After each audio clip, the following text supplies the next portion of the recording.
visit I made to a wine producer in Sardinia 2 years ago. While I was admiring the vines and enjoying the timeless natural environment around me, reflecting on the hard physical work necessary for the production of our favorite wines, they started to explain how they had recently introduced a system for capturing insects, photographing them and transferring the data to a server. After identifying the insect, a procedure to be activated for protecting the vines if they were dangerous for wine production. This is thanks to AI, which was a great surprise to me. What does this story teach us?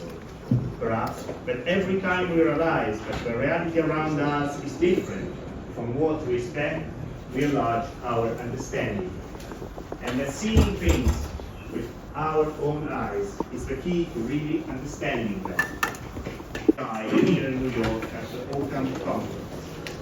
At times, it can seem difficult to say positive things about this topic. We hear so much about the risks. It's going to destroy millions of jobs. It's going to become more intelligent than us. It's going to make us slaves to electronic device and surveillance camera and so on. It's going to make defending democracy and civil rights a real challenge. And this is without mentioning any of the existential risks we hear a lot about, like the malicious use of AI to build dangerous weapons and so on. But the more I looked into the topic, the more other aspects began to emerge. There are in fact many new opportunities offered by AI in different fields at every latitude, and even more so in countries like those on the African continent. I'm personally following health technology at the Campus Biomedical University of Rome, which coordinates an international network of researchers developing safe, effective, and sustainable health tech solutions to tackle some of the ongoing challenges in Africa. Qualified healthcare professionals, particularly in rural areas, is hindering early diagnosis and treatment of even easily treatable diseases. Moreover, there are environment and infrastructure conditions very different from those for which Western technology are designed, such as limited access to clean water, unstable electricity, and challenging environments. It is precisely in this scenario that artificial intelligence, if used responsibly and inclusively towards local communities, can make a difference. For instance, in collaboration with research center in Ghana and the Republic of Congo, the Campus Biomedical team is developing a platform that integrates diagnostic devices into a real-time communication network with the World Health Organization.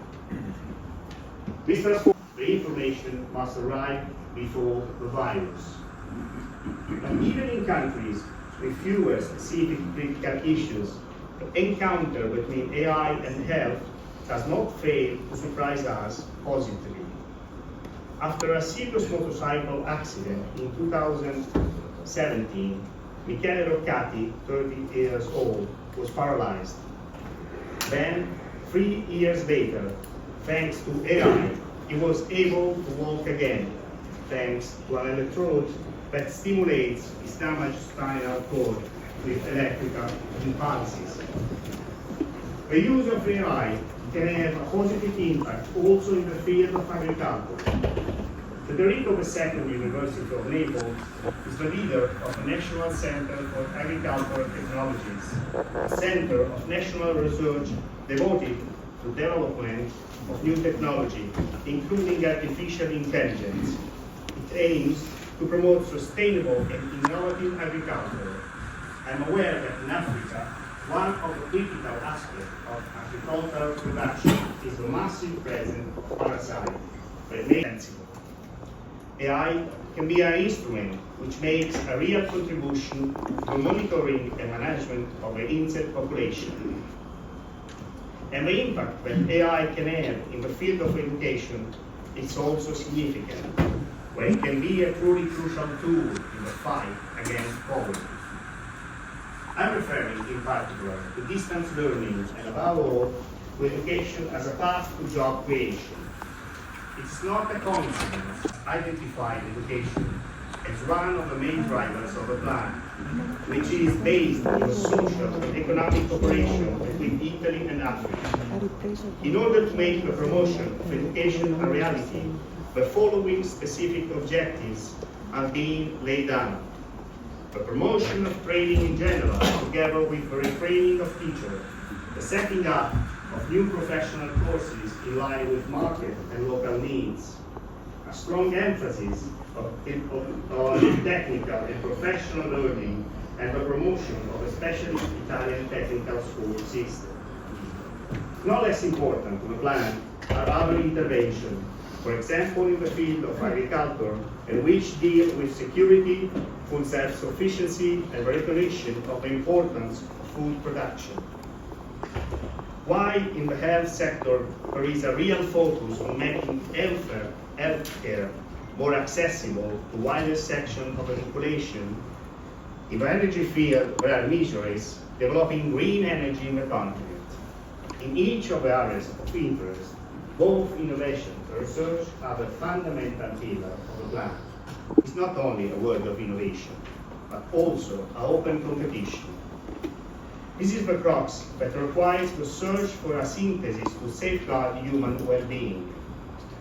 Many developers are against regulation, seeing it as an obstacle to what they are trying to create. Again, we need to ask what type of development we want.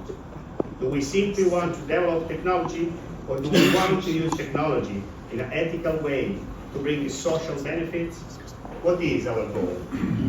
It is instructive that recently the UK has started to move towards a more European approach in relation to protection of copyright as AI becomes more and more powerful in so many fields. China too is reflecting on the necessity of labeling content as AI or not AI. There is no better place than the UN to discuss different national perspectives in relation to the challenges we face. To listen to a wide range of voices and find a form of development offers not know exactly what the development that will be. Is it not in the interest of the entire human society to give progress a new highway with solid guardrails in order to innovate safely and to understand clearly the advantages and disadvantages of using it in a positive way? For example, we acquire information in many ways. It is possible to visit a wine producer or learn something, better still to work there. Or we can read a book about the wine production, which is a kind of representation or photograph of that reality. When we read a book, summary of a book, then we are extracting something from a synthesis already made by someone else. There is a danger that knowledge begins to contract if we do not insist on the importance of first-hand experience, of going to visit a place, to listening to direct experience of those who touch the bird with their hands.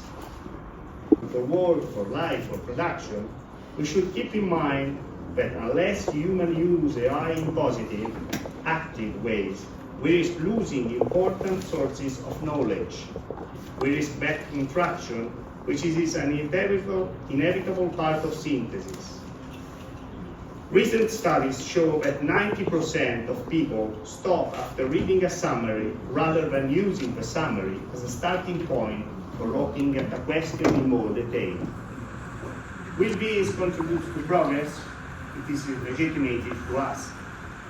The AI opportunities are immense, and even if you want to go back, to slow down, to reverse innovation, we cannot.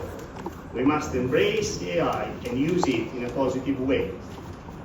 There is a role for government here, to promote infrastructure and to create conditions in which startups can use AI tools and compete with powerful organizations, or to support journalism as a human activity which face AI challenge with a renewed ethical spirit. In the current digital environment, information flows are rapid and global. New ways of spreading and ways to avoid easy identification. Things like deepfake can be produced at a low cost and without a high level of technical skill. It is for this reason that the Italian government has approved a bill which is currently being examined in Parliament to introduce a new crime, deepfake. In this context, it must be added that it's not only necessary for the journalist profession to respect existing rules, but it is of fundamental importance to create an ethical code around the use of AI in the editing room. For this reason, together with a commission of experts in AI that I have set up, we are pursuing a process of nudging to try and encourage media providers to adopt an ethical code for AI. What is the objective? To ensure that before the publication of a new story, there must always be verification by professional journalists who takes responsibility for that record. The news must be checked, and any use of AI in image, sound, or video must be clearly indicated. Citizens have a right to transparency, and they need to experience a relation of trust with the information system. There are those who are already experimenting with making a newspaper entirely with AI, without going and seeing. And soon anyone at a very low-cost level will be able to make a film, the same in music. But I doubt that they will be great films or songs that remain in history if we let our creativity identity die. There is a huge difference between using artificial intelligence to improve healthcare, jobs, make education more accessible on one end, and on the other, delegating to artificial intelligence evaluations, interpretation, decisions that are up to us humans and us alone. There is a difference between using a technology to improve the life of the entire world and using it to make the life of only a few better. The essential need of man do not change, and it was this need that led man to fight for important rights that AI cannot violate in the name of progress, but must serve in the name of the well-being of all. To embrace the incredible challenge of AI, we must make it evolve in harmony with the good of humanity, and this is up to us. Even if the global landscape has undergone and will continue to undergo profound changes, I remain convinced on the viability of a model of international cooperation and its importance in achieving today's even more ambitious goal for peace, people, and prosperity. Indeed, we need international organization now more than ever. And at the same time, we must continue asking ourselves questions and finding a good answer. Thank you.